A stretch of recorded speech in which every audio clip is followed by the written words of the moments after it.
As I explained in my first video, I'm a real history lover, and this next book that I'll be talking about, is another history book. This is called The Twilight Years, The Paradox of Britain Between the Wars by Richard Overy. And the wars here, obviously, would be World War I and World War II. So he's talking about roughly the generation between, say, 1918 and 1939. He goes a bit before 1918 and goes into World War II at the end of the book, but he does a really good job at actually confining himself to the time period that he mentions in the subtitle. Really interesting, not so much intellectual history like an earlier book I reviewed called The Culture of Time and Space, but this is social history. But it does talk a lot about the ideas, sort of the social movements, the concerns, the worries, the anxieties that preoccupied people during the 20s and the 30s in England. In fact, I say worries and anxieties because to read this you would almost think that to live in England during these years between the two world wars you would need 2 venlafaxine a day. Of course, the First World War caused tremendous amounts of grief and worry, and threw the national and imperial economies of Europe into a tailspin. But Richard Overy paints a picture of a people who thought they were the only bastion of civilization in the entire world. They barely survived one world war, and they lived in constant fear of being thrown into a second one. This book is so, you can cut the tension and the anxieties with a knife. These people thought that a second world war would ruin England and would ruin Europe, and maybe even the entire world. They lived for an entire generation thinking that another world war would just bring total ruination to anything wholly pure and good. The Twilight Years looks at a wide range of topics, but these are this sort of looming nihilism about chances for the future and possibilities for the future, and its sure doom if another war was to rear its ugly head, are constant themes which fully inform all aspects of the book.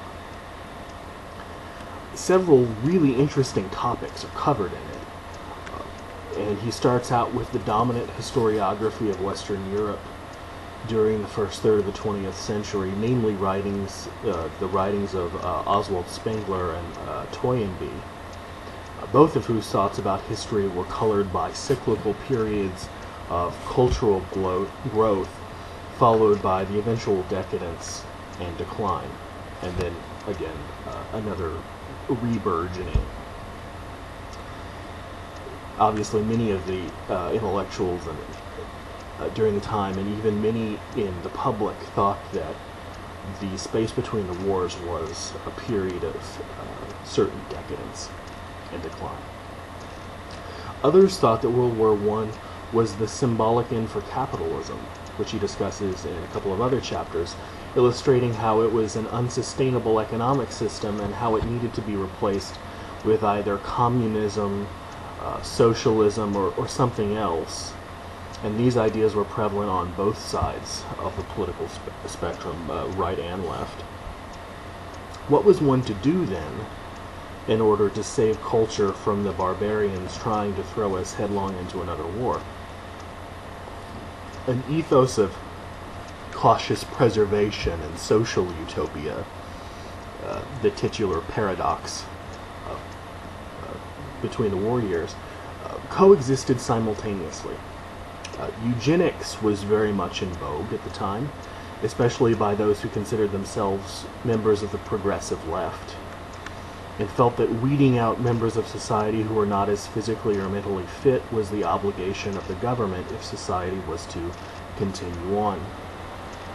Furthermore, everyone was in favor of both positive and negative eugenics, and let me explain that difference. Positive eugenics is aimed at encouraging reproduction among the genetically advantaged, so physically attractive people, intellectually superior people, etc. While negative eugenics is aimed at lowering fertility rates among the genetically disadvantaged, so for example, sterilizing the mentally handicapped and having maybe even forced abortions.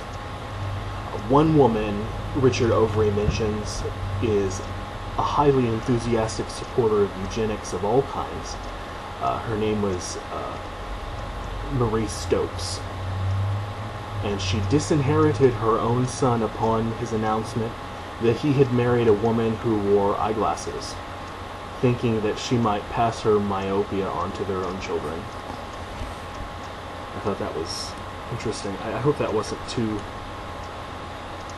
common of an approach to have with your children, but she basically broke off her relationship with her son because her future daughter-in-law would have glasses. It's very interesting.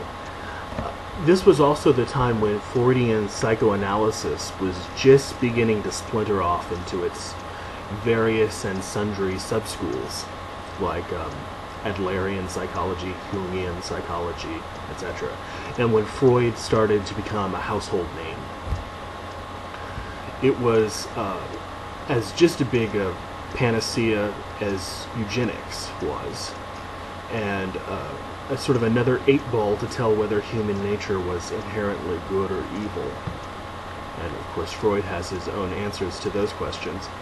The answer was sure to predict whether or not another war would be inevitable. Again, this sort of existential anxiety about being thrown into another war.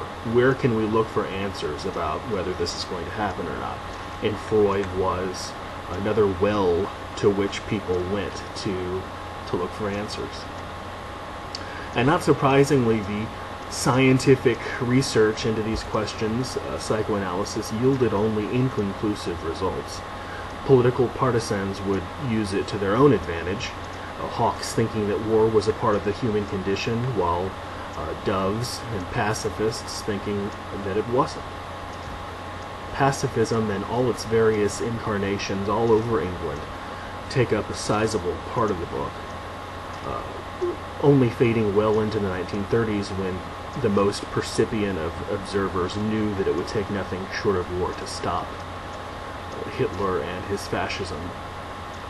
It was fascinating to see who hung on, though, and for how long. Aldous Huxley, for example, remained an ardent pacifist, even as Hitler was invading Poland.